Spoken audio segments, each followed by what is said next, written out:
Isang pinagpalang umaga pong muli mga kapatid. Nandito na naman ako mag-share na naman ng Word of God ng aming devotion ngayong umagang ito. Pero unahin po muna natin yung manalangin para samahan tayo, gabayan tayo, turuan tayo ng ating Diyos. Magsiyo po tayo.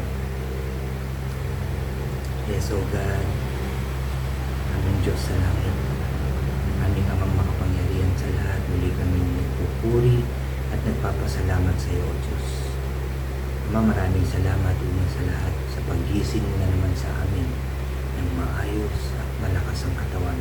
Salamat sa isang pagkakataon na naman ng aming mga buhay, O Diyos. Magagawa na namin ang mga dapat namin gawin, pero turuan mo kami, tulungan mo kami, Lord, gabayan mo kami para lahat ng aming gagawin ay maging maayos, tama at kalugod-lugod sa iyo, Father God. Ama, salamat din sa pagkakataon na ipinagkaloob mo sa amin ngayong umagang ito para makinig, mag-aral, magbasa ng iyong salita.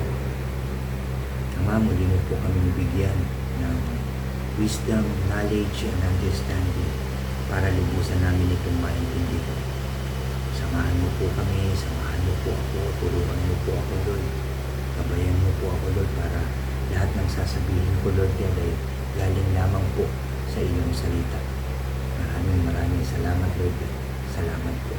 Kiniklaim namin, inaangkin namin na tagumpay ang aming gawain ito dahil naniniwala po kami na dito ka sa aming kalagitnaan.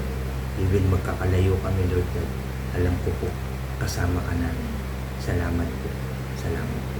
Uli, pinupuri ka namin, pinasasalamatan sa tanging pangalan ng aming Panginoong Hesus at sa pakikipisan ng Banal na Espiritu, lahat tayo ay magsabi ng Amen and Amen. At ito po ang aking channel.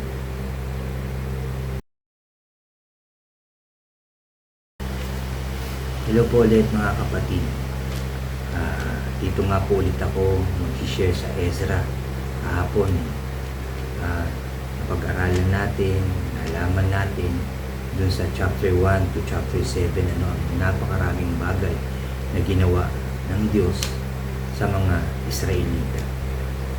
Tapos na sinamahan sila ni Ezra sa kanilang pagbabalik sa kanilang bayan sa Jerusalem, sa Judah. Pero bago ulit ako magsimula, dito na po tayo sa chapter 8 na po. Anyayahan ko lang po yung mga bago dyan sa aking channel na huwag niyo pong kalimutan na mag-subscribe. Paki-like and share niyo po ang aking mga videos at paki-click din po ang notification bell para lagi po kayong updated sa mga bago at iba po pang i-upload. Salamat po mga kapatid. Salamat. Ezra chapter 8. Ito na nga po yung pinangunahan ni Ezra, yung paglalakbay nila, pagbabalik sa kanilang bayan. Po. At dito po sa verse 21 hanggang 23 po, dito po ako dinala ng aking devotion. At dito po ay may pamagat ditong pinangunahan ni Ezra ang mga tao sa pag-aayuno at pananalangin. Sabi po dito sa verse 21, doon sa pampang ng ilog Ahava, sinabi ko sa buong grupo na kaming lahat ay mag-aayuno at maninikluhod sa harap ng aming Diyos upang hilingin sa Kanya na patnubayan kami at ingatan sa paglalakbay. Pati na ang aming mga anak at mga ari-arian, hihingin nila patnubayan. Kaya sila sabi dito, mag-aayuno at maninikluhod, luluhod sila sa ating Diyos dahil nga sa kanilang paglalakbay. At verse 22, nahihiya akong humiling sa hari ng mga kawal na magbabantay sa amin laban sa mga kaaway habang kami naglalakbay, sapagkat nasabi ko na sa hari na pinapatnubayan ng aming Diyos ang lahat ng nagtitiwala sa Kanya. Amen.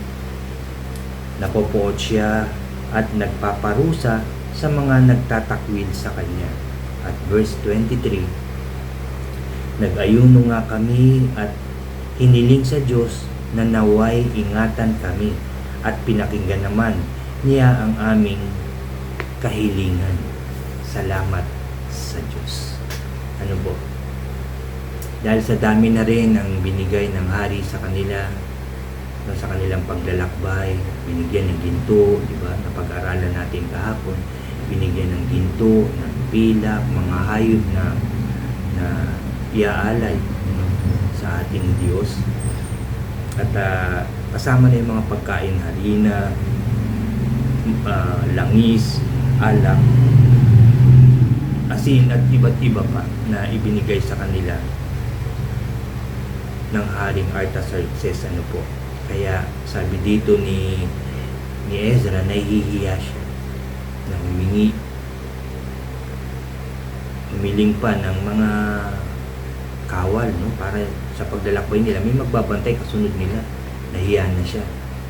Ano po? Kasi nga sabi ni Ezra na pinapatnubayan sila ng Diyos. Iniingatan, ginagabayan na sila ng Diyos. Kaya hindi na siya humiling dahil sabi nga dito, sabi ganyan, pinapatnubayan ng aming Diyos ang lahat ng nagtitiwala sa Kanya.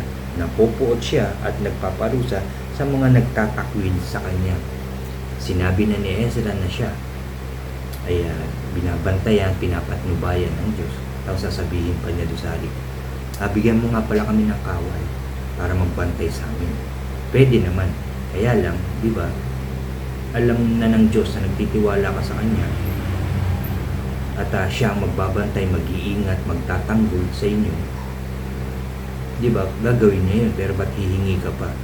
Nasa inyong tiwala, no? Nasa inyong, sabi nga ni Ezra, nagtatakwil, no? Parang itinakwil mo na nagsabi ka na sa Diyos na alam mo na gagabayan ka, protection pa, ingatan ka, pero nagpabantay ka pa rin sa tao, sa mga may sandatang tao. So kaya ginawa nila yun nga, sabi dito sa ilog Ahava, nagtipon-tipon sila, lahat sila nag-ayuno, nanigluhod, lumuhod sila sa Diyos at nanalangin. Sigurado ko taimtim yung kanilang pananalangin para gabayan, dahil marami sila marami rin silang dala-dala. Andun yung bawat pamilya, siyempre mga anak, baka may mga apo, may matatanda, may bata, at yung mga dala-dala pa nila na mga ginto, pilak para gamitin, at yung iahandog nila sa Diyos. Yung mga hayop, baka atakihin sila, saktan o anuman, nakawin, kunin yung kanilang mga dala-dala. Kaya humingi sila ng gabay talaga, nabantayan sila, ingatan sila. At sabi dito ni Ezra, at dinignig naman ng Diyos yung kanilang taimtim na panalangin. So ibig sabihin, ginabayan sila, nandun yung proteksyon, yung pag-iingat ng Diyos sa kanila. At yan din ang pinapaalala sa atin. Paalala po sa atin. Kaya nga every time na tayo ay magbabasa, makikinig ng salita ng Diyos, kinakausap tayo ng Diyos at pinapaalala niya kung ano yung ginawa niya noon, gagawin pa rin niya ngayon, kaya pa rin niyang gawin yung mga ginawa niya noon sa mga taong nagtitiwala, umaasa sa mga taong tapat sa Kanya. Gagawin pa rin niya yung hinihingi natin, yung panalangin natin, matutupad pa rin yun, ibibigay pa rin yun ng ating Diyos. Pero dapat nagtitiwala tayo. Puso ang tinitignan ng ating Diyos, hindi yung kakayahan natin, malakas ako, matalino ako, ganyan, hindi po. Diyos pa rin ang gagawa ng lahat. Diyos pa rin ang magtatanggol sa atin, at Diyos pa rin ang mag-iingat sa ating lahat, mga kapatid. Kung gaano kabuti ang Diyos noon, kung paano siya magmahal noon, hanggang ngayon hindi siya nagbabago. Kung minsan tayo lang yung nagbabago ng isip, nagbabago tayo. Nanalangin na tayo, humingi na tayo sa Diyos. Sabihin pa rin natin, teka, parang ang tagal, ako na ang gagawa ng paraan. Ganun tayo minsan. At pag nagkamali yung ginawa natin, anong sasabihin natin? Lord, bakit po? Ba't mo po ako pinabayaan? Eh samantalang tayo na yung gumawa ng paraan. Tayo na yung nag-isip eh. Hindi natin hinayaan kumilos ang ating Diyos. Kung minsan, nagmamadali tayo, naiinip tayo. Kaya, imbis na kikilos na ang Diyos, hindi na dahil gumawa na tayo ng paraan. Kung minsan, timing din. Yung tamang oras para sa Diyos. Hindi natin yung naiintay. Sabi ko nga, naiinip tayo. Yun minsan yung kakulangan ko. Yung kakulangan natin. Yung pagiging mainipin, nagmamadali. Gusto ka agad-agad. Minsan, nagiging ganun tayo. Kaya dito pinapaalala sa atin. Yung mga gusto natin sa buhay, kahit ano pa yan, kaya naman yan talaga ng Diyos. Kayang-kaya. Walang imposible sa ating Diyos, makapangyarihan ng ating Diyos. Pero kailangan natin lumapit sa Kanya. Tandaan natin ito mga kapatid. Kailangan natin lumapit sa Diyos. Kailangan natin humingi sa Kanya. Sabi nga, di ba, sa salita ng Diyos, kaya wala kayo kasi hindi naman kayo humihingi. Di ba, kailangan natin lumapit. Kailangan natin lumuhod. Kailangan natin isuko yung ating puso, isipan, kaluluwa, buhay sa ating Diyos. Tsaka tayo hihingi sa Kanya. Siyempre na merong tunay na pagtitiwala sa Kanya. Hindi tayo dapat maiinip. Hindi tayo magmamadali. Basta magtiwala tayo sa Diyos. Sabihin natin, nagtitiwala ko sa iyo, Lord. At laging tama yung right timing yung ginagawa ng Diyos at gagawin sa ating mga buhay. Umasa, magtiwala, patuloy lang manalangin mga kapatid, patuloy lang, huwag hihinto. Huwag tayong ang tagal naman. Huwag na lang, ako na lang gagawa. Diba? Huwag pong ganun tayo. Hayaan natin ang Diyos. Hayaan natin siyang kumilos. Dahil siya naman ang nakakaalam ng mga bagay na tama, makakabuti para sa inyo, sa akin, at sa ating lahat. Siya ang nakakaalam niyan. Wala nang iba. Kaya umasa tayo. Gayahin natin si Ezra. Hindi na siya nagpabantay. Although nabanggit niya na nahihiya siya. Pero naalala niya, nagsabi na ako dun sa hari na gagabayan kami, papatnubayan kami ng Diyos. Kaya hindi na ako nagsabi. Kaya tinipon na lang niya yung mga tao. Nag-ayuno, nanigluhod, nanalangin ng taimtim.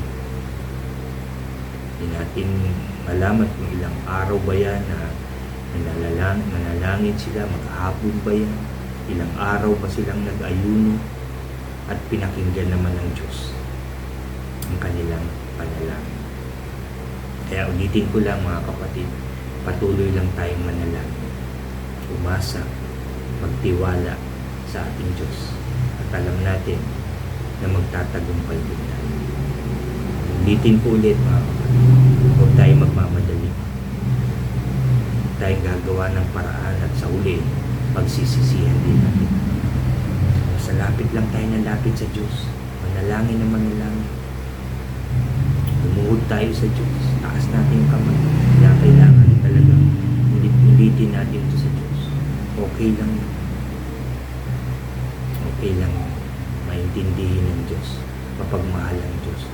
Napakabuti ng ating Diyos. Kaya alam ko, umagang ito, may gagawin maganda, may gagawin ng Diyos sa ating mga buhay. Amen po. Excuse. So yan po yung aking sharing ngayong umagang ito, dito nga po sa Ezra chapter 8 verse 21 hanggang 23 po. Mamaya po pagtapos natin, balikan nyo po ulit yan. basahin nyo. O basahin nyo na yung kabuuan ng chapter 8 ng Ezra. At bukas, tutuloy po natin ulit ito.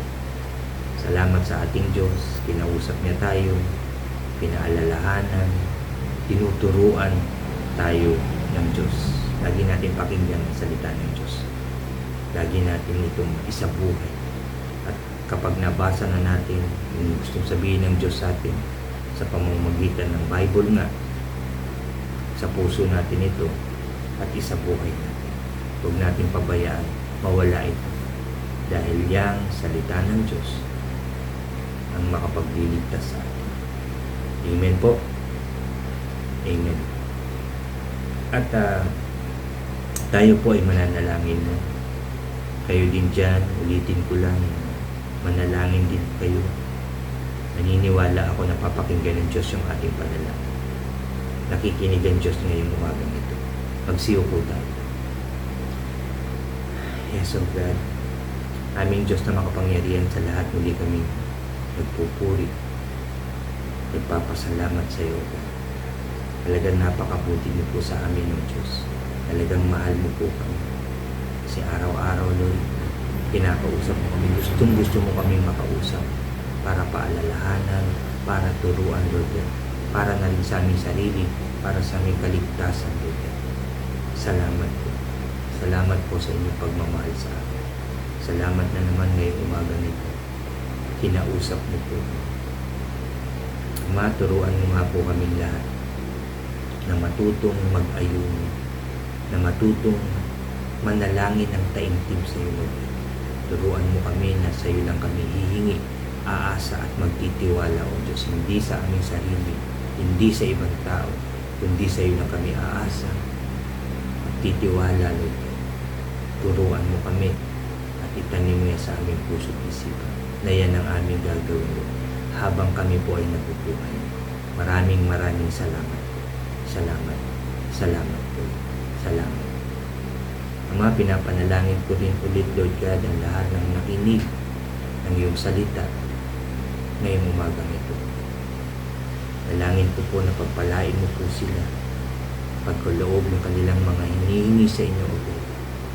Pagkalooban mo rin po sila ng malakas na pangangatawan, walang sakit at karamdaman, O God, simula sa kanilang mga ulo hanggang mga daliri sa paa, loob at labas ng kanilang katawan. Dalangin ko po ay laging maging malakas sa pangalan ng Panginoon Jesus.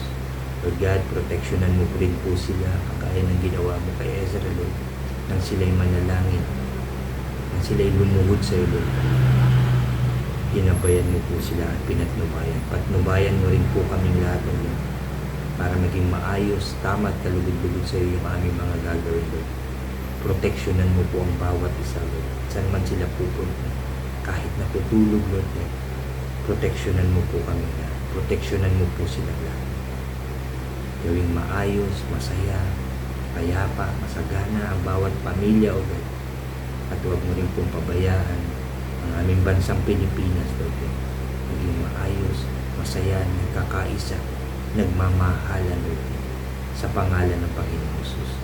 Maraming salamat po dahil naniniwala kami, Lord, na narinig mo ang aming panalangin ito at ito po ay iyong sinagot na sa pangalan ng Panginoon Jesus. Maraming salamat po dahil ang tagumpay namin ay sunod-sunod dahil po sa inyong kabutihan, dahil po sa inyong pagmamahal. Maraming salamat. Salamat po, Ama. Salamat, Panginoon Jesus. Salamat, Banal na Espiritu. Hindi, pinupuri ka namin, pinasasalamatan, sinasamba ka namin sa tanging pangalan ng aming Panginoong Jesus at sa pakikipisan ng Banal na Espiritu. Lahat tayo ay magsabi ng Amen, Amen, and Amen po. Amen. Salamat sa Diyos sa pagtugon niya, sa pagsagot niya sa ating mga panalangin. Salamat din sa pakikinig niyo, mga kapatid. Hanggang bukas po ulit ang sa mga susunod na aking sharing. Dalangin po, samahan niyo po ulit ako. Salamat po sa inyo. God bless po sa inyong lahat. At God bless po sa ating lahat.